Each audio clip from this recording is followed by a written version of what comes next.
Hello, everybody. I've had some questions about the paper topic and writing your research paper. So I thought I would take just a moment or two to talk about that today.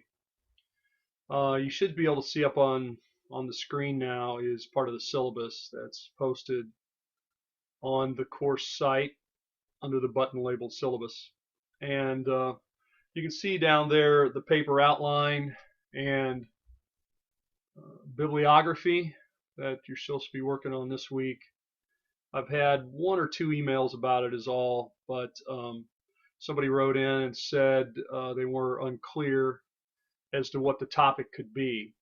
I'm kind of emphasizing New Testament in this course, but it's fair game to use Old Testament sites as well. Somebody wrote in and said they wanted to do the site of Ur, and they'd actually visited the site. So I think that would be an exciting thing to be able to do to research a site that you've actually visited would be a good one.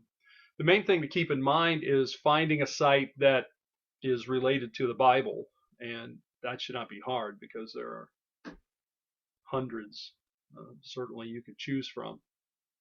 And I don't give you a list because I want to let your own interests do that. But any site that's mentioned in the Old Testament or the New Testament, so Ur would certainly work. There's plenty of resources on that. Something like Jerusalem, there's a ton of information there.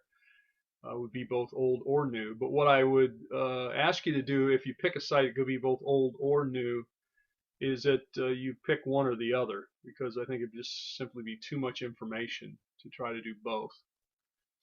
I guess I'd thought most people would pick New Testament, but that's certainly not a requirement. Okay, so Old Testament is fine. And that includes anything in Palestine, modern day Jordan, Israel, could be Iraq, Turkey, Syria. There's all sorts of possibilities there.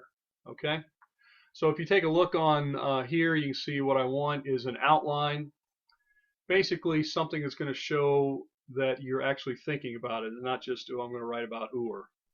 And there it is. Turn it in. I want you to follow somewhat the guidelines I have down below and actually look for some resources. 10 sources beside your textbook. And those could be all kinds of things. I would encourage you to go to some general reference works that, if you can get a hold of them. For example, I have them listed here. These would be excellent places to start. Anchor Bible Dictionary would be an excellent place to start. Anchor Bible Dictionary, published now, I suppose, I don't know, it was in the 1990s, so late 1990s, so it's 15 years old, I'd say. I have several articles in that, small articles in the Anchor Bible Dictionary, and I know that every proper place name, every proper noun, place name in the Bible has an entry in Anchor Bible Dictionary, and includes basic information and normally at least a small amount of bibliography. So that's a good place to start. If you have a site, say Ephesus or Miletus or Corinth, you could go there and find it. Another excellent standard reference work, if you can get a hold of it. Of course, we have it in the library here, and I'm not sure if it's available online or not. It's the Oxford Encyclopedia of Near Eastern Archaeology, and that is an excellent source. I think I just have one article in that, but it has good information about every site. Certainly, many of them are mentioned in the Bible, most of them, and it has a focus on archaeology, so that's a nice point with that one too. And then the New Encyclopedia of Archaeological Excavations in the Holy Land, the NEAEHL. It's a mouthful, it's a long title.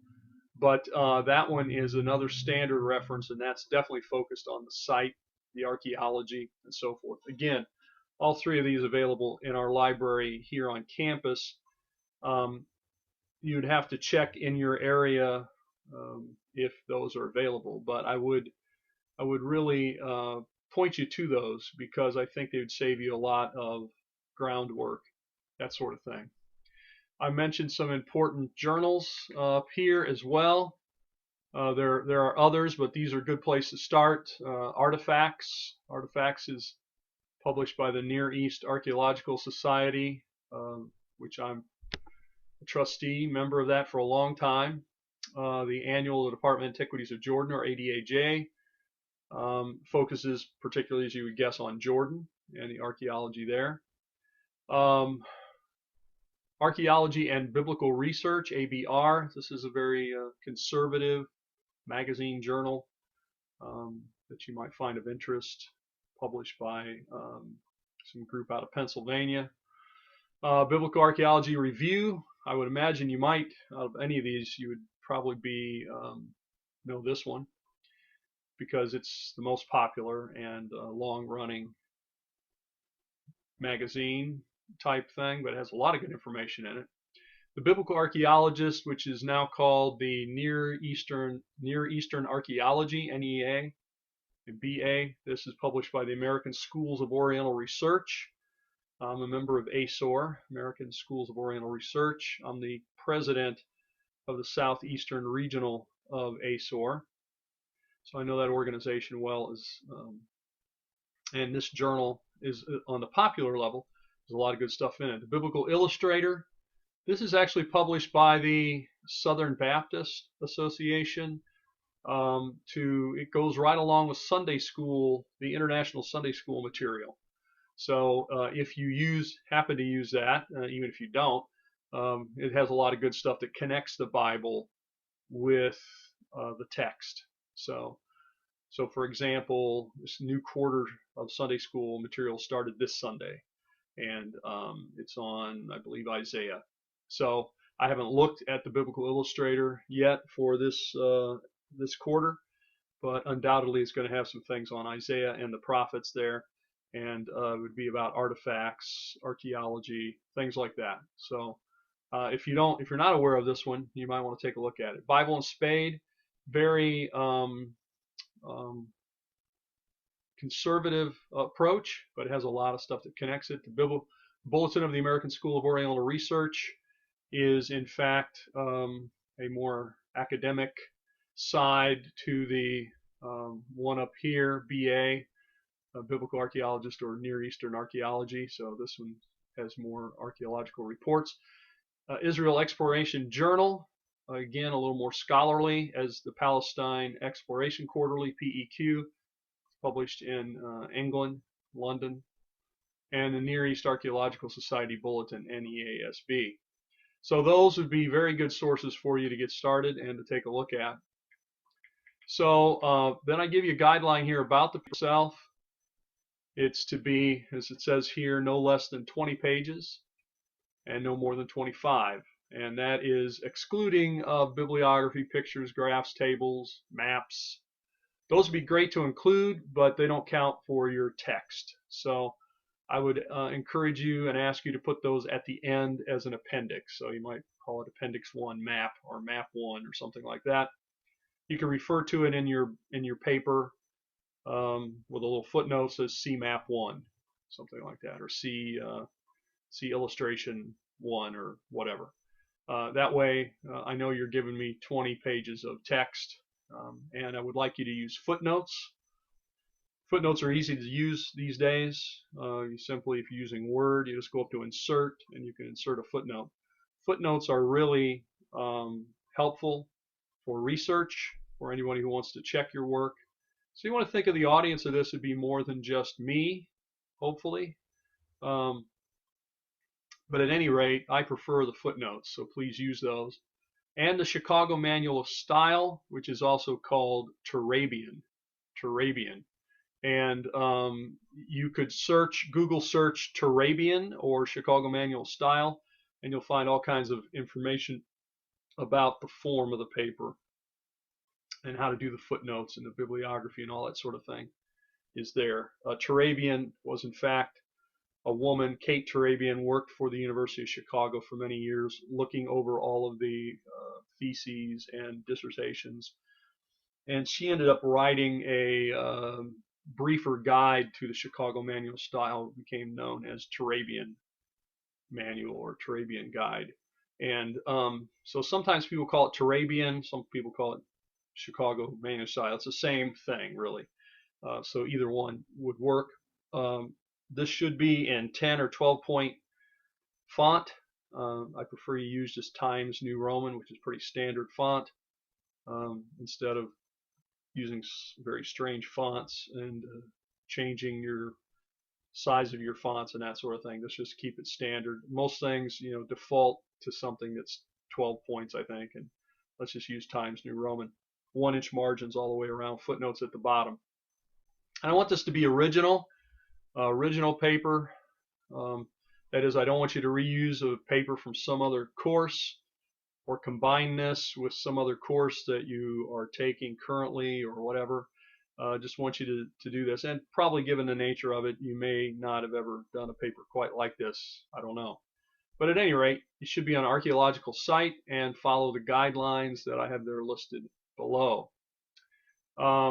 So I'm asking you to give me your topic, your site, and as I look over them this week, and if some people have trouble, send me a message. If you need a couple more days to think about it, we can work that out, but we have quite a bit of stuff coming in next week, so this is kind of a slower week, and so I thought it'd be a good week for you to work on your papers. So I hope that happened.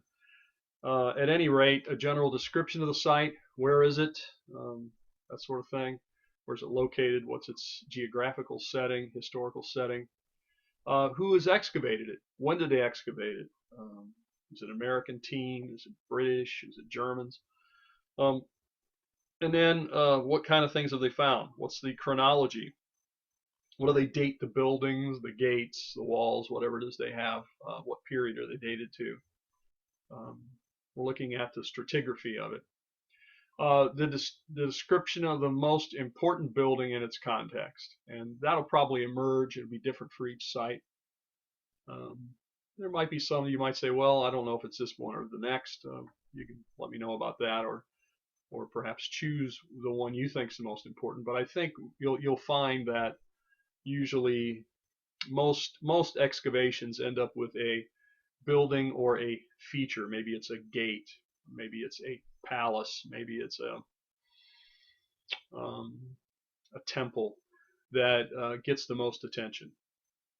So that's what I'd like you to give a description of that. And then to take a look at the pottery, because really in the Near East, this is what we use mostly is pottery. Then look at some of the artifacts, then biblical references, and so forth. And remember, with all of this, I want you to conclude with, or show how understanding this site might well help you understand the Bible better, bring better understanding to your knowledge of the text. And it may not just be the text that mentions this particular site. It might actually be that you're finding things here that help you understand other things that are mentioned in the biblical text. I hope this helps. I'm going to post this up, and if you have any questions, let me know. I hope you have a great day. Thanks a lot. Bye-bye.